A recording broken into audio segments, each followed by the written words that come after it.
오늘은 조선 후기 가사문학의 대표 작가 박일로 선생의 누앙사라는 작품을 함께 살펴보겠습니다. 우선 본문 내용 설명에 들어가기 앞서서 학생들이 더 자세히 살펴보고 싶은 작품이나 지문 또는 내용을 이메일이나 댓글창을 통해서 신청을 하면 선생님이 영상을 제작해서 업로드할 예정이니까 많은 신청을 할 수 있도록 합시다. 자, 그러면 이제 누앙사라는 작품에 대해서 한번 살펴보도록 하겠습니다. 자, 먼저 창작 시기는 조선 후기 광해군 제위 3년 1611년에 이 작품이 창작되었다라고 전해지는데, 이 1611년이라는 시기는 임진왜란이 1592년부터 1598년까지 7년간 이어졌고, 그 전쟁이 끝난 지 3년이 지난 시점에 이 작품이 창작되었다는 걸 알 수가 있습니다. 이 작품의 경우에는 오성과 한음으로 유명한 한음 이덕형 선생이 박일로 선생의 절친한 친구였습니다. 그래서 이덕형 선생이 박일로 선생을 찾아와서 그간의 생활의 어려움을 묻자 그에 대한 답으로 지어준 것이 이 누앙사라는 작품이다 라는 이야기가 전해지고 있습니다. 자, 두 번째 갈래적 특징입니다. 이 작품은 정격 가사의 형식을 갖추고 있는데, 여기서 정격 가사라고 하는 것은 형식이 엄격하게 지켜지는 조선 전기 가사의 특징입니다. 여기서 형식이라고 말하는 것은 가사의 마지막 구절, 낙구 부분의 글자 수가 3, 5, 4, 3이 지켜지면 정격 가사라고 부르고, 이렇게 형식이 엄격하게 정해지지 않으면은, 지켜지지 않으면 파격 가사라고 이름을 붙이게 됩니다. 이런 파격 가사는 조선 후기 가사의 특징을 보입니다. 자, 세 번째, 운율 형성 방식입니다. 자, 사음보 연속체라고 나와 있는데, 이 사음보라고 하는 것은 하나의 문장을 4번씩 끊어 읽는 것을 사음보라고 얘기하고, 연속체라고 하는 것은 연구분 없이 산문처럼 늘어뜨려서 놓은 것을 연속체라고 얘기를 합니다. 그리고 3사조나 4사조의 음수율을 가지게 되는데, 이 한 덩어리의 글자 수가 3글자 또는 4글자씩 끊어서 읽게 되어서 3사조 또는 4사조의 음수율을 가진다라고 이야기를 하게 되는 것이죠. 자, 그 다음 주요 표현 방법으로는 대꾸법, 서리법, 거장법, 열거법, 객관적 상관물의 사용, 대조법 등이 쓰이고 있습니다. 이 부분에 관해서는 본문 내용을 살펴보면서 조금 더 자세히 알아보도록 하겠습니다. 이 글의 주제는 빈이무원의 삶을 추구한다 라고 나와 있는데, 이 빈이무원이라고 하는 것은 가난하지만 원망하지 않는 삶을 추구한다, 가난을 원망하지 않는 삶을 추구한다 정도로 해석하시면 될 것 같습니다. 자, 그리고 안빈낙도와 유교적 도리를 다하는 삶을 추구한다 라고 나와 있는데, 여기서 안빈낙도는 가난 속에서도 즐거움을 추구한다, 이런 식으로 해석을 하시면 되겠고, 여기서 유교적 도리라는 것은 충이나 효의 관념 등을 추구한다 라고 정리를 하시면 될 것 같습니다. 자, 마지막 특징 부분입니다. 임진왜란 이후에 작자의 가난한 삶의 모습이 구체적으로 드러났다. 자, 그래서 삶의 모습이 구체적이고 사실적으로 드러났다는 게 첫 번째 특징입니다. 그리고 후반부에는 관념적 삶에 대한 지향이 드러나는데, 이것이 이 박일로 가사문학의 한계점이다 라고 지적되고 있는 부분인데, 이 관념적 삶에 대한 지향은 안빈낙도나 유교적 도리를 추구, 이런 것들을 관념적 삶의 모습이다 라고 이야기를 할 수가 있습니다.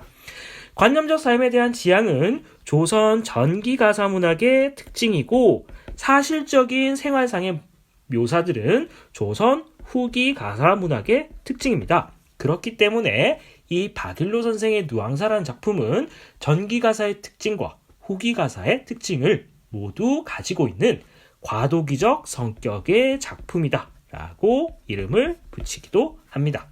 자, 그렇다면 이제 본문 내용을 살펴보면서 누앙사에 대해서 한번 자세히 알아보겠습니다. 서사 부분 함께 살펴보겠습니다. 어리고 우월할산 이내후에 던이 없다.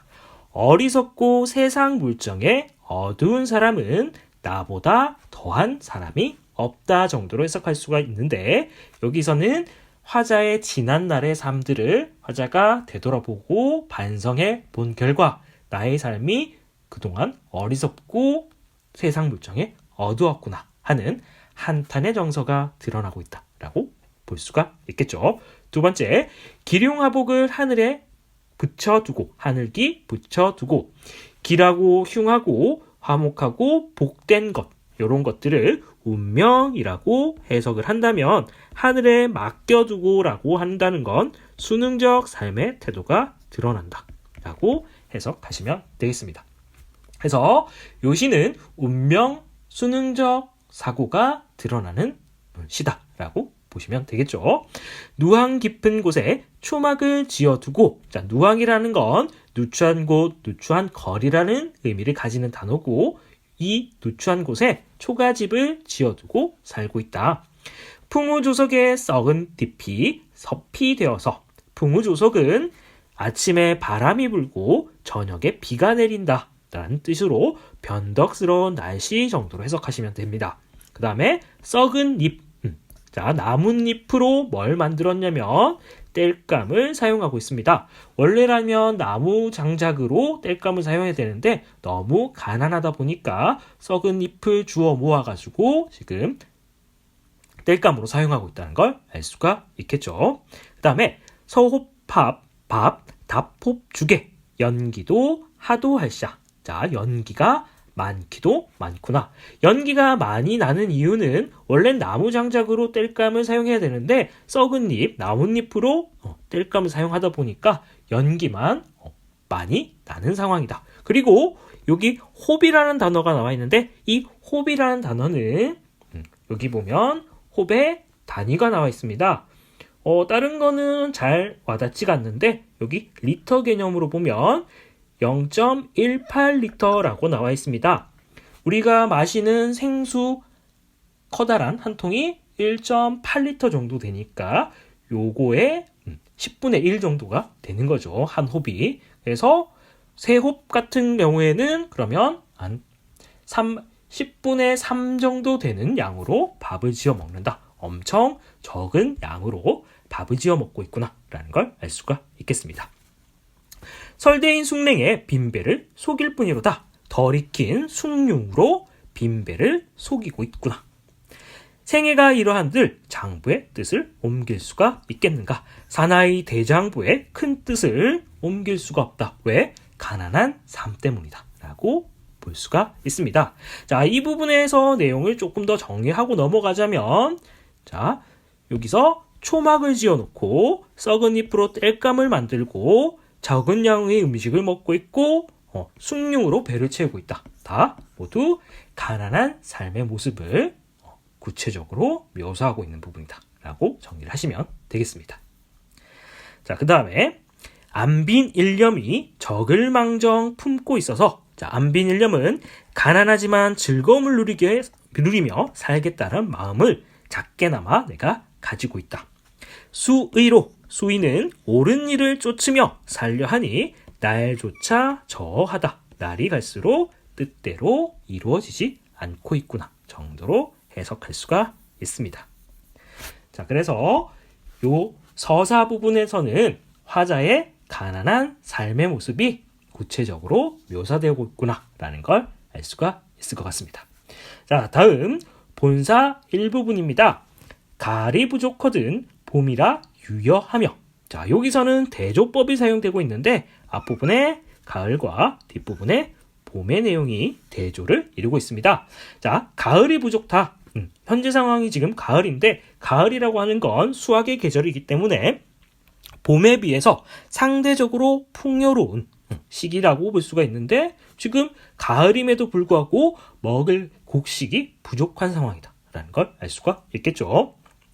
두 번째, 주머니가 비었거든 돈이 없다.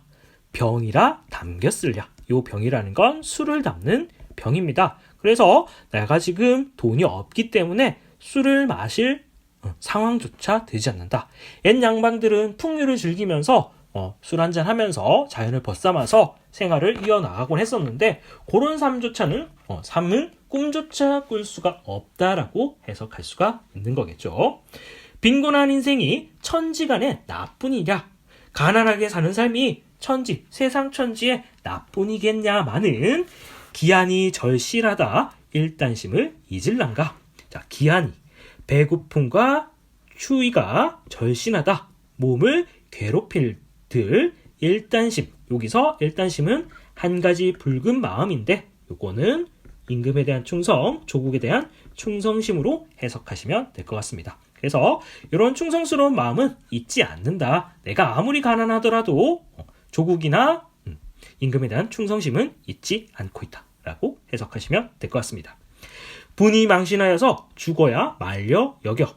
분이 망신, 의로움으로 떨치고 일어나 나의 한 몸을 생각하지 않고 죽음을 불사하겠다는 마음가짐으로 우탁, 우랑의 줌줌이 모아놓고 우탁, 전대와 우랑, 망태 이런 죽음을 불사하겠다는 충성된 마음을 모아놓고 병과 전쟁, 오제에 5년 동안 감사심, 죽음을 무릅쓰는 마음을 가지고 있어서 20 서별하여서 몇백 전을 지내었는가. 시체를 밟고 피를 건너서 전쟁 몇백 번을 치렀는가 라고 정리할 수가 있습니다. 그래서 본사 일부분 같은 경우에는 지난날 전쟁을 통해서 조국과 임금에게 충성했던 화자의 모습을 되돌아보고 있다 라고 정리할 수가 있습니다. 본사 2번 부분입니다. 일신이 여가가 있어 일가를 돌아보랴. 나의 한 몸에 여유가 있어 겨를이 있어 집안을 돌볼 수 있겠는가. 그러니까 전쟁에 참전하느라고 가정을 돌보지 못했다라고 볼 수가 있겠죠. 일로장수는 긴 수염이 난 늙은 종을 의미합니다. 노주분을 잊었거늘 종과 주인 간의 분수를 노주분이라고 해석을 하면 됩니다. 자, 여기서는 해석이 두 가지로 나눌 수가 있는데 집안이 너무 가난하다 보니까 종들조차도 이 양반을 무시한다라고 해석할 수도 있고 아니면 전쟁 기간 동안 집안을 돌보지 못해서 노비들이 도망을 가서 나에게 노비가 없다 정도로 해석할 수도 있습니다. 고여충급을 어느 사이 생각하겠는가? 고여충급이라는 건 알릴고자의 봄춘자죠. 그래서 봄이 왔다고 알려주는 걸 누가 알려주겠는가? 노비가 없거나 노비가 이제 양반을 무시해서 알려주지 않는다 정도로 해석하시면 되겠죠. 경당문노 밭갈 경자입니다. 밭 가는 일을 당연히 노비에게 물어야 하지만 누구다려 물어볼 수가 있겠는가? 궁경가색, 궁경가색은 직접 농사를 짓는 일인 나의 분수인 줄 알겠다. 이제 노비에게 의지할 수 없으니 내가 직접 농사를 지어야겠구나. 신야경수와 농상경옥을 천탈리 업검만한. 자, 이 부분은 박일로 선생 가사문학의 특징이 잘 드러나는 구절이다 라고 볼 수가 있습니다. 박일로 선생 같은 경우에는 거의 대부분의 작품에서 중국 고사나 어려운 한자 어휘들을 인용함으로써 자신의 문학성을 뽐내고자 하려는 특징이 잘 드러나고 있습니다. 그래서 요 신하경수 같은 경우에는 은나라 이윤이라는 사람의 고사와 농상경옥은 진나라 진승이라는 사람의 고사를 인용함으로써 문학성을 드러내려고 하고 있다라고 보시면 되겠죠. 자, 아무리 가려고 한들 어느 소로 갈 수가 있겠는가? 그래서 농사를 지으려고 했지만 지금 소가 없기 때문에 농사 짓기가 어렵다. 그 막막함을 드러내고 있다라고 정리할 수가 있습니다. 자, 그러면 본사 2번 부분에서는 지금 종도 없고 소도 없기 때문에 지금 직접 농사를 지어야 하지만 그 농사를 직접 짓기가 어렵다라는 한탄의 마음이 드러나고 있다라고 정리할 수가 있겠습니다. 본사 3번 부분입니다. 한기태심하여서 시절이 다 늦었다. 자, 한기태심은 가뭄이 몹시 심하여서 지금 원래 농사를 지을 때 논에 물이 많이 필요한데 하필 지금 가뭄까지 겹쳐서 농사 짓기가 어렵다라고 보시면 되겠죠. 서주 서쪽 두둑에 높은 논에 잠깐 갠 열비에 지나는 비에. 그래도 마침 다행히 비가 내려서 도상 무원수를 밤만 깐 대어두고 도상 길 위에 흐르는 무원수 근본을 알 수 없는 근본이 없는 물을, 그러니까 원래 이제 이렇게 도랑을 파가지고 물이 흐르게 해야 되는데 그 잠깐 내린 비에 흐르는 물에 지금 논을 적셔두고 소 한 적 주마하고 소 한 번 빌려 주마하고 엄섬이 하는 말상, 엉성하게 또는 지나는 말로 하는 말. 여기서는 그 이웃 사람이 지난번에 소가 필요하면 한번 빌려줄게요 라고 지나는 말로 인사치레로 한 말을 내가 듣고 친절하다라고 여긴 집에 달 없는 황혼에 허위허위 달려가서 자 밤에 허위허위. 자 여기서 음성상징어가 사용되고 있는데 이 허위허위라는 단어는 되게 힘없게 흐느적 정도로 해석하시면 되겠습니다. 이 작가는 임진왜란 시기에는 통제사로도 활약했을 만큼 대단히 강직한 성격과 강인한 모습을 지녔는데 이렇게 전쟁이 끝나고 나서는 힘없는 몰락한 양반의 모습을 드러내고 있다라는 걸 이 부분을 통해서 알 수가 있겠습니다.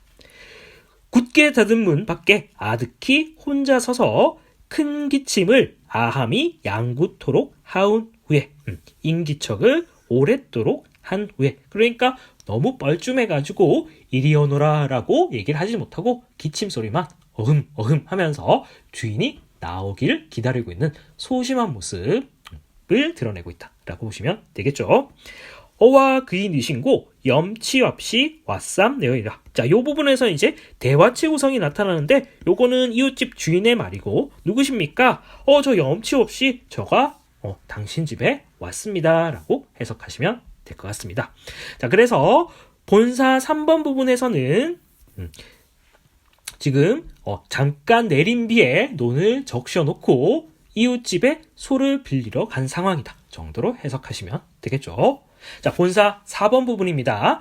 초경도 거인데 귀 어찌 와 계십니까? 자, 초경이라는 건 옛날에는 1시, 2시, 3시, 4시 이런 식으로 시간을 계산했던 게 아니라 2시간 단위로 시간을 계산했었습니다. 그래서 초경이라는 건 저녁 7시에서 9시 사이입니다. 자, 그런데 지금으로 치면 7시에서 9시가 그렇게 늦은 시각이 아니지만 과거에 조선시대에는 해만 지면 사람들이 이제 잠을 청했기 때문에 엄청 늦은 시간 정도로 해석할 수가 있습니다. 왜 이렇게 늦게 왔느냐? 약간 핀잔을 주는 느낌도 있다라고 보시면 되겠습니다. 연년에 이러하기 구차한 줄 알지만 매년 이렇게 이야기하길 미안한 줄 알지만 소 없는 군가 가난한 집에 근심이 많아서 왔습니다. 소 빌리러 왔습니다. 라고 이렇게 돌려서 얘기하고 있습니다.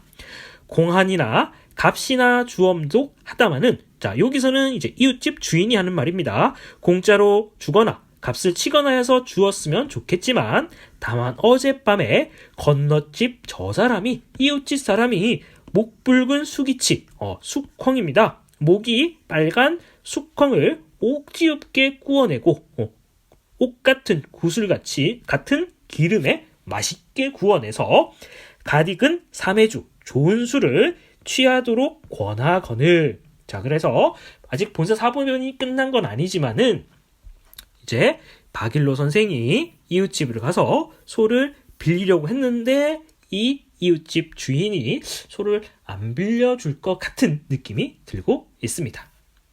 자, 이러한 은혜를 어이 아니 갚겠는가? 내일 주마하고 큰 언약을 하였거늘. 큰 약속을 하였다. 그러니까 당신 박일로한테 내가 소를 못 빌려주겠다라고 이렇게 돌려서 거절하고 있다 라고 보시면 되겠죠.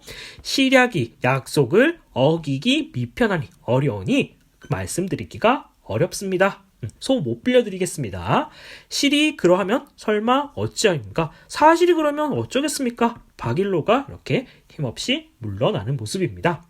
먼더 숙이 쓰고 측없은 집심에 헌 모자를 숙여 쓰고 축없는 집신을 신고 박일로의 초라하고 왜소한 모습이 드러나는 구절이다.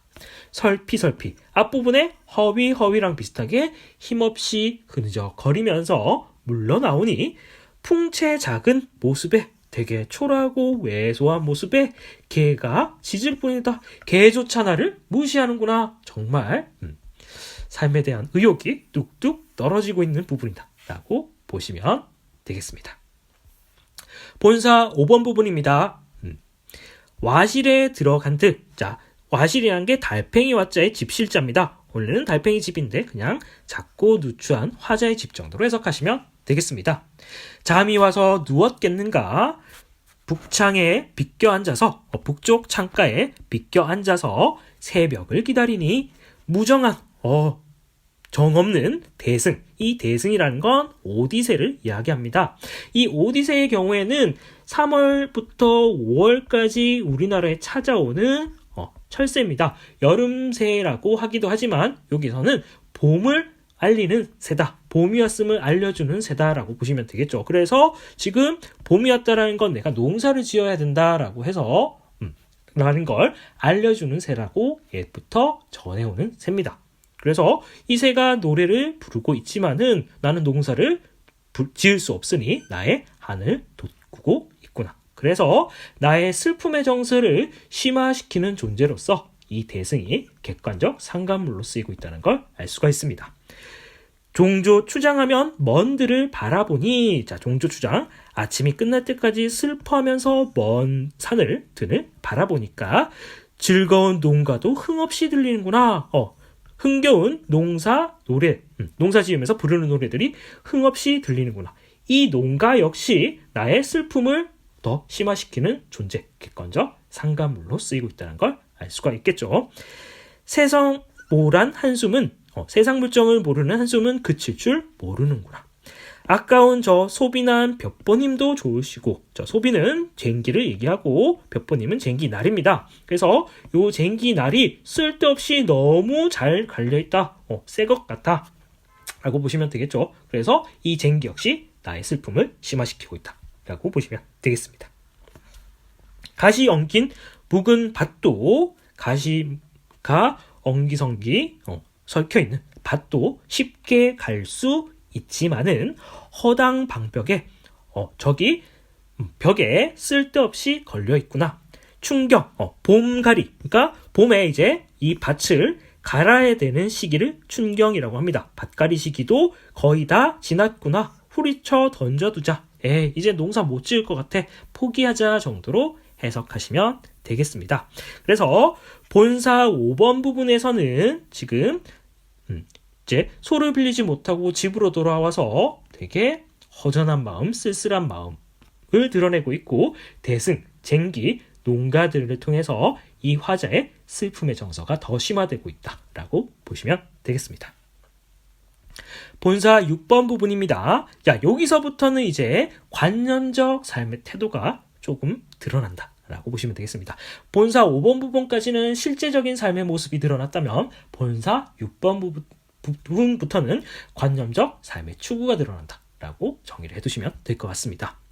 강호의 한 꿈을 꾼지도 오래더니, 자, 강호라는 건 자연을 얘기합니다. 큰 꿈이다. 자연을 법삼아 살겠다는 꿈을 꾼지도 오래지만 구복, 먹고 사는 일, 입구자의 배복자입니다. 먹고 사는 일이 위로하여 힘겨워서 힘겹고 슬프게 되어서 어집어 잊었구나. 슬프게도 다 잊었구나. 먹고 사는 일 때문에 내가 풍류를 즐기며 살겠다는 그 다짐을 잊고 살았구나.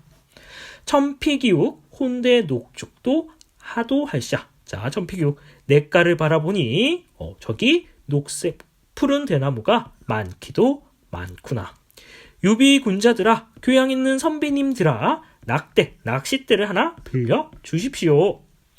노화, 갈대꽃 깊은 곳에 명월청풍 벗이 되어서, 명월청풍은 밝은 달, 푸른 바람인데 자연 정도로 해석하시면 될 것 같습니다. 자연의 친구가 되어서 님자 없는, 주인 없는 풍월간상에서 절로절로 늙어가겠다. 자연 속에서 늙어가겠다라는 화자의 다짐이 드러납니다. 무심한 백구야 오라 하며 말라 하랴. 오라고 하면 올 것이고 말라 하면 말 것인가. 자, 여기서 무심이라는 단어는 고전 시가에서 자주 나오는 단어인데 무심이 정이 없다라고 해석하시지 마시고 욕심 없는 대상이다. 욕심이 없다 정도로 해석하시면 되겠습니다. 그래서 욕심 없는 저 흰 갈매기야 정도로 해석할 수가 있겠죠. 그래서 갈매기와 내가 하나가 되었으면 좋겠다. 그래서 무라일체의 사상도 드러나고 있다 라고 정리할 수도 있습니다. 자, 다툴 사람이 없는 것은 다만 너인가 하노라. 여기뿐인가 하노라. 자연은 주인이 없기 때문에 내가 이렇게 평화롭게 즐길 수가 있는 공간이다. 나의 이 삶의 고난을 잠시나마 잊을 수 있는 공간이다 라고 보시면 되겠습니다.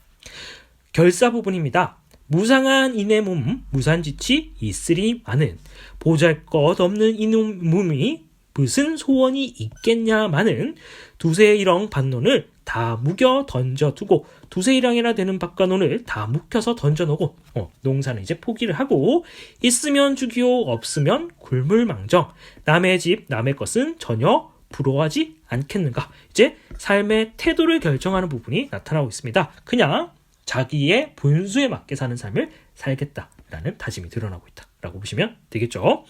내 빈천, 가난을 슬프게 여겨서 손을 젓는다고 해서 물러가며 남의 부귀, 풍요로움을 부러워 여겨서 손을 치다, 손짓을 한다고 해서 나에게 오겠는가? 그래서 가난을 싫어한다고 해서 떠나가겠는가? 풍요로움을 좋아한다고 해서 그 풍요로움이 나에게 오겠는가? 그렇지 않다는 거겠죠. 그래서 Let it go, Let it go, 그 겨울왕국의 대표적인 대사죠. 그냥 이제 더 말해서 못하겠는가? 가난이라는 건 그냥 나의 분수대로 살겠다라고 해석하시면 되겠습니다. 자, 그 다음 부분 살펴보도록 하겠습니다. 자, 인간은 어느 일에 명밖에 삼겼으리. 그래서 운명순응적 태도가 앞부분에서 드러났듯이 이 마지막 부분도 운명순응적 태도가 드러납니다. 운명이 정해져 있다. 비니무언이 어렵다 하지만은 가난을 원망하지 않는 것은 어렵다 하지만 인의 삶이 이러한데 서러운 뜻은 없다. 그래서 원망하진 않겠다 정도로 보시면 되겠죠. 단사표음, 좋지 못한 음식을 이것도 만족하면서 살겠다. 평생의 한 뜻이 옴포에는 없노라. 평소에 한 뜻이 따뜻이 있고 배불리 먹는 데는 없다. 그래서 배만 불리는 데는 내가 뜻을 두진 않겠다. 태평천하의 충효를 이를 삼아서 태평천하의 충과 효를 나의 가치관으로 삼아서 화형제, 형제끼리 친하게 지내고 신봉 후 친구끼리 믿음이 있게 지난 것을 왜다 틀렸다 한 사람이 누가 있겠는가? 그 밖에 남은 일은 생긴 대로 살겠다. 그래서 케세라세라, 될 대로 되라. 운명, 순응적 태도가 드러난다 라고 정리를 하시면 되겠습니다. 자, 그리고 아까 앞부분에서 이 시는 전격 가사의 특징이 드러난다고 했는데 여기 글자 수를 보면 3글자, 5글자, 4글자, 4글자 이렇게 되어 있었죠. 이게 보통 일반적으로는 3호, 4,3 또는 3호, 4,4의 글자 수가 지켜지고 있기 때문에 이 부분이 전격 가사의 특징이다 라는 걸 알 수가 있습니다. 자, 여기까지가 유황사 내용 설명이었습니다.